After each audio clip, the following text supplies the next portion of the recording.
नमस्कार, आप सभी का स्वागत है जम्मू लिंक्स न्यूज़ में और मैं हूं विशाल शर्मा। 10 वर्षों के बाद जम्मू कश्मीर में विधानसभा के चुनाव हो रहे हैं और ऐसे में नेशनल कॉन्फ्रेंस का मैनिफेस्टो जारी हो चुका था, जिसमें धारा 370 की पुनः बहाली और जम्मू कश्मीर में स्टेटहुड यानी कि राज्य का दर्जा दिए जाने की बात सबसे ज़्यादा प्रमुख थी। ऐसे में कांग्रेस का फिलहाल मैनिफेस्टो तो जारी नहीं हुआ है, लेकिन कांग्रेस ने दबे शब्दों में नेशनल कॉन्फ्रेंस के मैनिफेस्टो को अपनी हामी दी है और इसके बाद अब बीजेपी ने अपना चुनावी मैनिफेस्टो संकल्प पत्र जो है वो जारी किया है, जिसमें कि बहुत सारे वादे किए गए हैं और हर वर्ग को छूने की कोशिश की गई है। इसमें कि महिलाएं हैं, छात्र हैं, स्वास्थ्य सुविधाएं हैं, रेफ्यूजीज़ हैं और फार्मर्स हैं, इसके अलावा अग्निवीर हैं, यानी कि हर एक वर्ग को छूने की कोशिश की गई है। लेकिन केंद्रीय गृह मंत्री अमित शाह ने जिस बात पर सबसे ज़्यादा जोर दिया वो ये थी कि कांग्रेस और नेशनल कॉन्फ्रेंस स्टेटहुड के मसले पर लोगों को गुमराह कर रही है, क्योंकि वो स्टेटहुड जिसे देने का अधिकार इन दोनों ही पार्टियों के पास नहीं है, उसे ये अपने चुनावी मैनिफेस्टो का सबसे अहम मुद्दा आखिर कैसे बना रही हैं और इसे सबसे अहम मुद्दा बनाकर भोली भाली जनता को गुमराह करने का काम किया जा रहा है। कहते हैं कि हम जम्मू कश्मीर को स्टेट का स्टेटस वापस देंगे। अब मैं यहाँ अब्दुल्ला साहब और राहुल बाबा को पूछना चाहता हूँ कि भैया आप कैसे वापस दोगे, बताओ तो। कौन वापस दे सकता है? बड़ा जोर से बोलो, कौन दे सकता है? कौन दे सकता है? ये क्या आप जम्मू कश्मीर की जनता को मूर्ख बना रहे हो भाई? सब में अकल है, वो भारत सरकार ही दे सकती है, मोदी जी ही दे सकते हैं। अमित शाह ने अपने मैनिफेस्टो लॉन्च के दौरान भी कहा था कि परिवारवाद की राजनीति यानी कि 3 परिवार जिसमें कांग्रेस, नेशनल कॉन्फ्रेंस और पीडीपी, इनका समय अब समाप्त हो चुका है। परिवारवाद का अब राज नहीं चलेगा और अब लोग जिसे चाहेंगे, जिसे जनता चाहेगी, वही सरकार यहाँ पर बनेगी। लेकिन उन्होंने आज जो प्लोड़ा में एक रैली की, अपने कार्यकर्ता सम्मेलन किया, उसमें भी इस बात को काफ़ी ज़ोर शोर से उठाया कि स्टेटहुड के मसले पर ये दोनों ही पार्टियां लोगों को गुमराह कर रही हैं, जबकि दोनों ही पार्टियां यानी कि नेशनल कॉन्फ्रेंस और कांग्रेस ये राज्य का दर्जा बहाल नहीं कर सकती हैं। और उन्होंने बड़े ही दिलचस्प अंदाज में कहा कि जो चीज़ वो पहले ही दे चुके हैं, भला उसे मांगने के पीछे की वजह क्या है।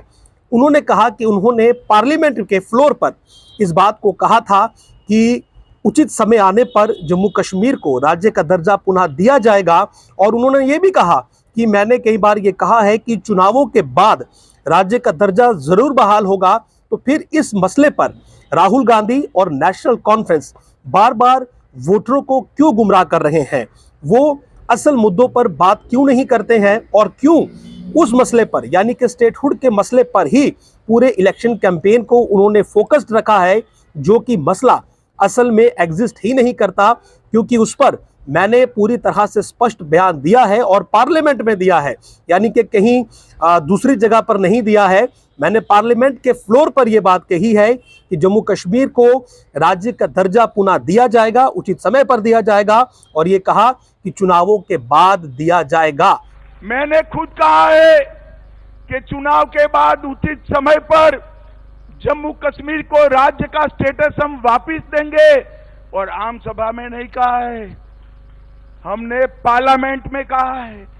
जो चीज हमने दे ही दी है, इसको ये मांग रहे हैं, बताइए भाई, ऐसा कभी देखा है क्या? अरे भाई, मेरा 5 अगस्त 6 अगस्त का भाषण सुन लो, उसमें मैंने कहा है चुनाव के बाद उचित समय पर जम्मू कश्मीर को हम फिर से यूटी से राज्य बनाने का काम करेंगे। राहुल गांधी, आप लोगों को गुमराह मत करिए।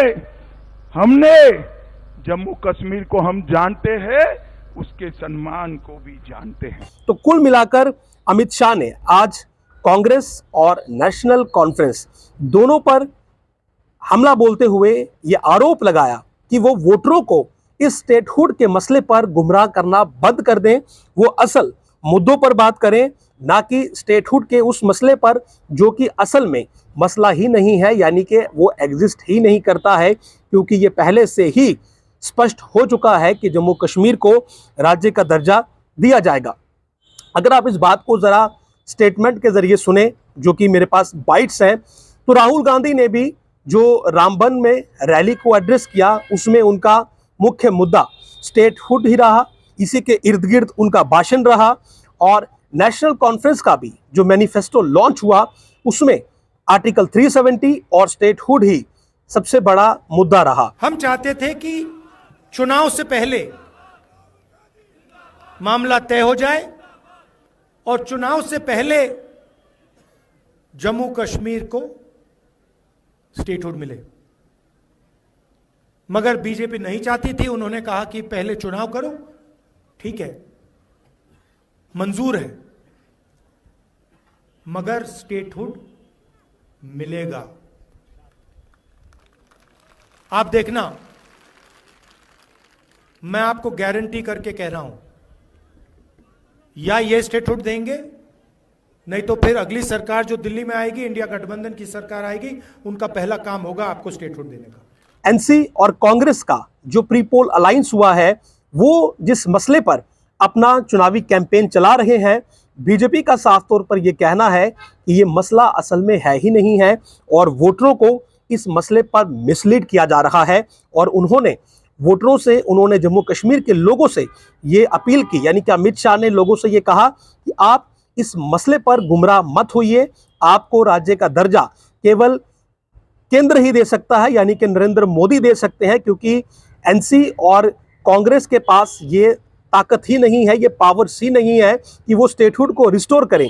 फिर भला जो उनके पास ताकत नहीं है, जो वो नहीं कर सकते हैं, उस चीज़ को रिस्टोर करने की बात वो इतनी मजबूती के साथ कैसे कर रहे हैं, और क्यों वो हर रैली में और हर मैनिफेस्टो में, यानी कि जो मैनिफेस्टो नेशनल कॉन्फ्रेंस ने लॉन्च किया, उसमें स्टेटहुड रिस्टोरेशन को ही बड़ा मसला बना रहे हैं। जहां एक तरफ बीजेपी की कैंपेन इस समय जोरों शोरों पर चल रही है, वहीं कांग्रेस की ओर से उम्मीदवारों की सूची भी जो जम्मू की हॉट सीट्स है वहां पर जारी नहीं हुई है। और अगर चुनावी कैंपेन की बात करें तो वो फिलहाल जमीनी स्तर पर नजर भी नहीं आ रही है। और ऐसे में जिस मसले को वो अपना प्रमुख मसला बनाकर आगे चल रहे हैं, चुनाव लड़ने की कोशिश कर रहे हैं, यानी कि आर्टिकल 370 रिस्टोरेशन और स्टेटहुड, इन दोनों पर ही गृह मंत्री अमित शाह ने कहा कि धारा 370 अब इतिहास बन चुका है। ये बात नेशनल कॉन्फ्रेंस और कांग्रेस अच्छे से समझ ले कि धारा 370 अब वापस नहीं आएगा।